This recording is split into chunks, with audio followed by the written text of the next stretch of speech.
ఎలా ఉన్నారు, బాగున్నారా? ఇదేంటంటే పచ్చిరొయ్యల పులుసు అనమాట. చూడండి, ఇది వచ్చిందన్నమాట. కట్టేద్దామని చెప్పి తీసామన్నమాట ఫ్రెండ్స్. ఇది పచ్చిరొయ్యలు బాగా కడిగేసాను అనమాట ఫ్రెండ్స్. కడిగేసి దాంట్లో వాసన స్మెల్ లేకుండా పసుపును సాల్ట్ కలిపి 5 సార్లు కడిగేసారన్నమాట. కడిగేసి తీసుకొచ్చేసి ముందుగా ఒక 4 ఆనియన్స్ కట్ చేస్తాం అన్నమాట ఫ్రెండ్స్. ఇవి కట్ చేసిన తర్వాత ముందుగా రెడీ పెట్టుకున్న అల్లం వెల్లుల్లిపాయ పేస్ట్ వేసేస్తామన్నమాట. ముందు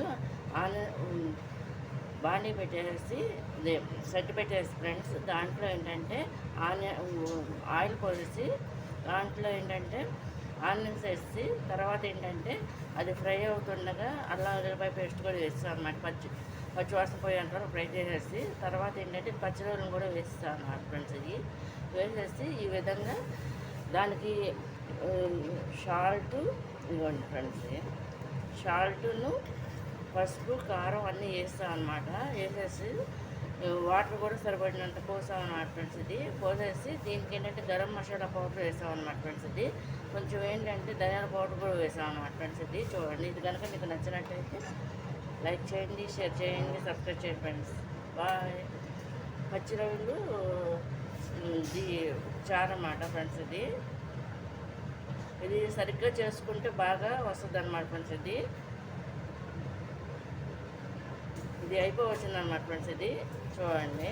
ఇది కనుక మీకు నచ్చినట్లయితే లైక్ చేయండి. ఈ పెద్ద సైజు రొయ్యలు అన్నమాట ఫ్రెండ్స్.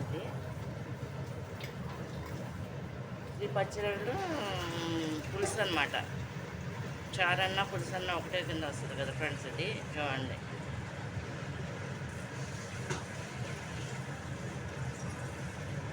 పచ్చిరొయ్యల పులుసు అన్నమాట. టేస్టీగా కూడా బాగుంటుంది అన్నమాట రైస్లోకి. అంటే ఇట్లా కూడా వండుకోవచ్చు అనమాట పచ్చిరొయ్యలతో. బాయ్. మీకు నచ్చినట్టు లైక్ చేయండి, షేర్ చేయండి, సబ్స్క్రైబ్ చేయండి ఫ్రెండ్స్. బాయ్.